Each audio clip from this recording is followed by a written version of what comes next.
As sensações dos tormentos do inferno é essencialmente terrível. Ela se parece, ó minha alma, como uma noite escura sobre o cume de uma montanha alta. Lá embaixo há um vale profundo e a terra se abre de maneira que, com o teu olhar, podes ver o inferno e sua profundidade.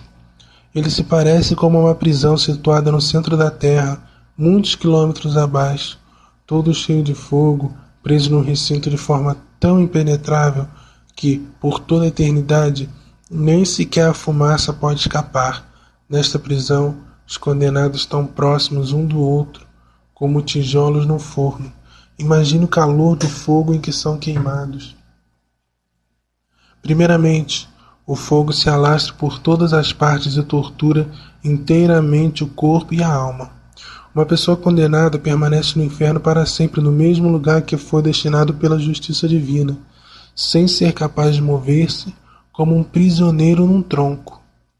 O fogo que o envolve totalmente, como um peixe na água, o queima em volta, à sua esquerda, à sua direita, em cima e embaixo. Sua cabeça, seu peito, seus ombros, seus braços, suas mãos e seus pés estão totalmente invadidos pelo fogo, de maneira que ele, por inteiro, se assemelha a uma peça de ferro incandescente e cintilante, que acaba de ser retirada do forno. O teto do recinto em que moram as pessoas condenadas é de fogo, a comida que se come é fogo, a bebida que se toma é fogo, o ar que se respira é fogo, tudo quanto se vê e se toca é fogo. Mas este fogo não está simplesmente fora dele. Além do mais, ele transpassa pela pessoa condenada, invade o seu cérebro, seus dentes, sua língua, sua garganta, seu fígado, seus pulmões, seus intestinos, seu ventre, seu coração, suas veias, seus nervos, seus ossos, inclusive a medula, bem como o sangue. No inferno, segundo São Gregório Magno, haverá um fogo que não pode se apagar, um verme que não morre, um cheiro insuportável, uma escuridão que pode se sentir, castigo por açoite de mãos selvagens, como todos os presentes desesperados por qualquer coisa boa. Um dos fatos mais terríveis é que, pelo divino poder, este fogo vai tão longe como para atuar sobre as faculdades ou aptidões da alma, queimando-as e atormentando-as. Suponhamos que eu me achasse colocado no forno de um ferreiro, de modo que todo o meu corpo estivesse em pleno ar, exceto um braço, que está posto no fogo, e que Deus fosse preservar a minha vida por 1000 anos nesta posição. Não seria isto uma tortura insuportável? Como seria então estar completamente invadido e rodeado de fogo, o qual não atinge apenas um braço, mas inclusive as faculdades da alma? Para quem já teve a graça de ver e de sentir em sonhos o que seja este tormento infinito, este fogo que queima o espírito sem consumir, esta consciência que acusa sem cessar, que atormenta mais que 1000 fogos, que faz compreender a eternidade do suplício, que entende a impossibilidade de fugir dali, contra a qual não adianta lutar, esbravejar, sequer odiar. É possível afirmar que o fogo exterior, que queima o corpo, é apenas uma pálida centelha daquele que inflama o espírito. De fato, a alma daria tudo para poder esquecer, fugir dos pensamentos, escapar deste tormento mental, esmagar seu cérebro, pois para ela isso significaria um alívio assombroso em seu tormento. É mais espantoso do que o homem pode imaginar. Em segundo lugar, este fogo é muito mais espantoso do que o homem pode imaginar. O fogo natural que vemos durante a vida tem um grande poder para queimar e atormentar. Não obstante, este não é nem sequer uma sombra do fogo do inferno. Há 2 razões pelas quais o fogo do inferno é muito mais atroz, que vai além de toda comparação do que o fogo deste mundo. A primeira razão é a justiça de Deus, da qual o fogo do inferno é um instrumento dirigido para castigar o mal infinito causado contra a sua suprema majestade, que fora menosprezada por uma criatura. Para tanto, a justiça supre este elemento com um poder tão grande que quase alcança o infinito. A segunda razão é a malícia do pecado, Como Deus sabe que o fogo deste mundo não é suficiente para castigar o pecado como este merece, Ele tem dado ao fogo do inferno um poder tão grande que nunca poderá ser compreendido pela inteligência humana. Entenda agora o quão eficazmente queima este fogo. O fogo queima tão eficazmente, ó minha alma, que de acordo com os grandes mestres da escola ascética, se uma simples faísca caísse numa pedra de moinho, esta se reduziria num instante em pó. Se caísse numa bola de bronze, esta se derreteria instantaneamente como se fosse de cera. Se caísse sobre um lago congelado, este haveria de ferver no mesmo instante. Façamos uma breve pausa, minha alma, para que tu me responda a algumas perguntas que te farei. Primeiro te pergunto, se um forno especial fosse aceso, como usualmente se faz para atormentar os mártires, e então alguns homens colocassem diante de ti todo tipo de bens que o coração humano possa desejar, e garantisse a oferta de um reino próspero, se tudo isso te fosse prometido em troca de que entrasses só por meia hora no forno ardente, o que escolherias fazer? Nem por 100 reinos. Ah, dirias, se me oferecesses 100 reinos, eu nunca seria tão idiota em aceitar tais extremos tão brutais. Não importa quantas coisas importantes me oferecessem, mesmo que estivesse segura de que Deus iria preservar a minha vida durante esses momentos de sofrimento.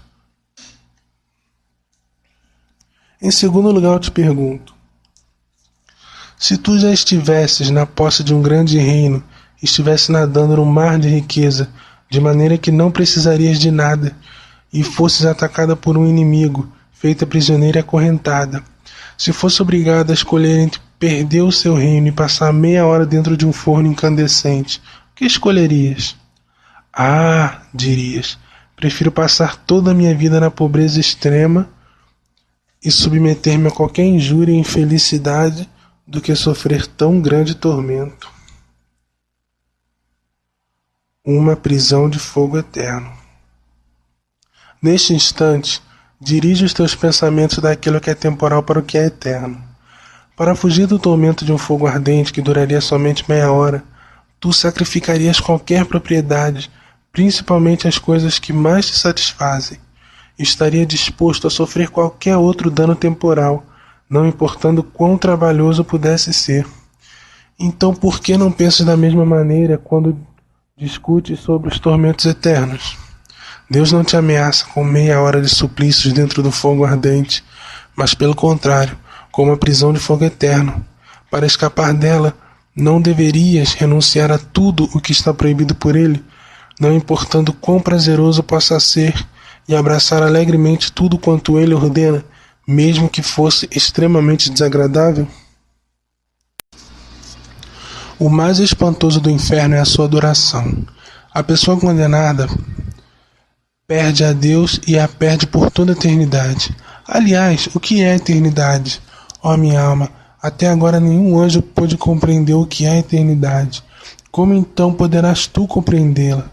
Ainda assim, para formarmos alguma ideia sobre ela, consideremos as seguintes verdades. A eternidade nunca termina. Esta é a verdade que tem feito tremer até os maiores santos. O juízo final virá, o mundo será destruído, a terra engolirá todos os condenados e estes serão lançados no inferno. Então, com sua mão todo-poderosa, Deus os encerrará para sempre em tão amaldiçoada prisão. Desde então, tantos milênios se passarão como a folhas nas árvores e nas plantas de toda a terra. Tantos milhares de anos como existem gotas de água em todos os mares e rios da terra. Tantos anos como existem átomos no ar, como existem grãos de areia em todas as praias de todos os mares. Logo, depois de passarem todos esses incontáveis anos, o que será a eternidade? No entanto, ela não será sequer uma centésima parte dela, uma milésima, nada. Então começará novamente e durará tanto quanto antes, novamente, assim por diante. até que haja se repetido 1000 vezes e 1 bilhão de vezes novamente, e logo depois de um período de tempo tão longo, nem sequer terá passado a metade, nem sequer uma centésima parte, uma milésima parte, nem sequer uma parte da eternidade. Em todo este tempo não haverá interrupção na queima dos condenados, começando tudo novamente. Ó, que mistério profundo, um terror sobre todos os terrores. Ó eternidade, quem pode compreender-te? Suponhamos que, no caso do maldito Caim, chorando no inferno, somente derramasse a cada 1000 anos uma única lágrima. Agora, alma minha, guarde os teus pensamentos e leve em consideração este fato. Por 6.000 anos, no mínimo, Caim tem estado no inferno e tem derramado apenas 6 lágrimas, que Deus milagrosamente lhe preservara. Quantos anos levariam para que as lágrimas cobrissem todos os vales da terra e inundassem todas as cidades, povos e vilas e todas as montanhas, até que inundasse toda a terra? Sabemos que a distância entre a terra e o sol é de 34 milhões de léguas. Quantos anos faltariam para que as lágrimas de Caim enchessem este imenso espaço? Da terra ao céu, estimamos que haja uma distância de 170 milhões de léguas. Ó Deus, que quantidade de anos teríamos que imaginar que seria necessário para encher de lágrimas este imenso espaço? E ainda assim, ó, verdade incompreensível, estejam seguros disso, porque Deus não pode mentir. Chegaria o tempo em que as lágrimas de Caim seriam suficientes para inundar o mundo, para alcançar inclusive o sol, para tocar o céu, encher todo o espaço entre a terra e o mais alto do céu. Isto, porém, não é tudo. Se Deus secasse todas estas lágrimas, desde a última gota, e Caim começasse a chorar outra vez, ele voltaria outra vez a encher o espaço inteiro, e inundaria 1000 vezes e 1 milhão de vezes em sucessão, ao longo de todos esses incontáveis anos. Nem sequer haveria passado a metade da eternidade, nem sequer uma fração. Depois de todo esse tempo ardendo no inferno, os sofrimentos de Caim estariam tão somente começando. A eternidade, neste caso, não tem alívio. Seria de fato uma pequena consolação de muito pouco benefício para as pessoas condenadas que fossem capazes de receber um breve alento a cada 1000 anos. Felizmente aqui, no caso de Caim, o santo está errado, porque Caim está salvo. Dirão vocês que fiquei maluco, mas não. Aos que duvidam, a eternidade depois comprovará. Em verdade, Deus foi bom com Caim, porque ao marcá-lo para que ninguém o matasse, permitiu que ele passasse todo o seu purgatório de sofrimentos aqui, e certamente foi um dos mais longos e dolorosos, porque naquele tempo as pessoas viviam séculos. Quem sabe se alguém o tivesse morto antes de expiar suas faltas, ele tivesse se perdido. Sim, porque o crime dele foi gravíssimo, devido ao fato de que desde menino ele via Deus e se sentava no colo dele. Sua maior revolta contra Deus era a existência da noite, pois queria que sempre fosse dia. Por outro lado, se todos os assassinos se perdessem, o inferno estaria povoado deles. Eis porque Jesus diz: não julgueis para não seres julgados. Imaginemos um lugar do inferno onde haja 3 malvados. O primeiro está submergido num lago de fogo sulfúrico. O segundo está preso numa grande pedra e está sendo atormentado por 2 demônios, um dos quais constantemente lhe lança chumbo derretido na sua garganta, enquanto o outro lhe derrama sobre todo o seu corpo, cobrindo-lhe desde a cabeça até os pés. O terceiro, réprobro, está sendo torturado por 2 cobras, uma das quais o envolve com o seu corpo e o morde cruelmente, enquanto que outra entra no seu corpo e ataca o seu coração. Suponhamos que Deus se apiede dele e lhe conceda um curto respiro. O primeiro homem, depois de haver passado 1000 anos, é removido do lago e ele recebe o conforto de tomar água fria. E depois de passar 1 hora, ele é novamente jogado no lago. O segundo, depois de 1000 anos de tormento, é removido de seu lugar e lhe é permitido descansar. Mas logo depois de 1 hora é jogado novamente no mesmo tormento. O terceiro, depois de 1000 anos, se vê livre das cobras, porém, após 1 hora de alívio, novamente é estuprado e atormentado por elas. Ah, quão limitada seria esta consolação, sofrer por 1000 anos para descansar somente por 1 hora. Aliás, o inferno nem sequer tem esta consolação. Todos se queimam sempre nessas chamas assustadoras e nunca recebem nenhum alívio em toda a eternidade. O condenado é corroído e ferido pelo remorso, e nunca terá um descanso em toda a eternidade. Sempre sofrerá uma sede muito abrasadora e nunca receberá o frescor de um pouco d'água em toda a eternidade.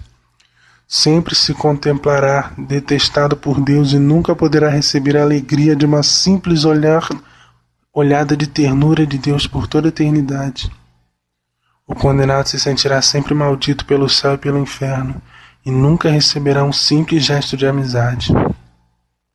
É uma das desgraças essenciais do inferno que todo tormento será sem consolo, sem remédio, sem interrupção, sem final, eterno.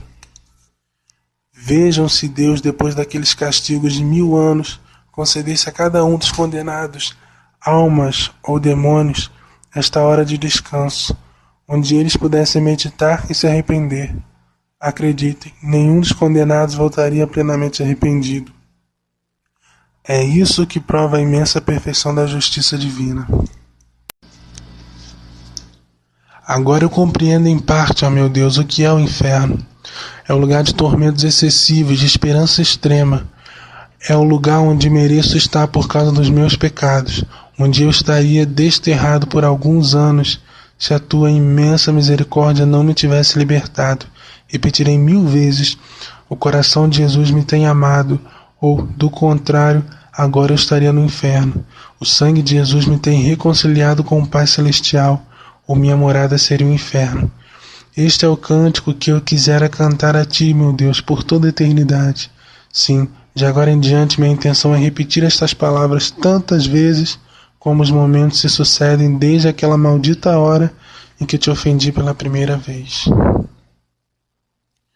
Qual tem sido minha gratidão para com Deus pela bondosa misericórdia que Ele me tem mostrado? Ele me livrou do inferno. Ó imenso amor, ó infinita bondade. Depois de um benefício tão grande, não deveria eu lhe dar todo o meu coração e amá-lo com o amor do mais inflamante serafim?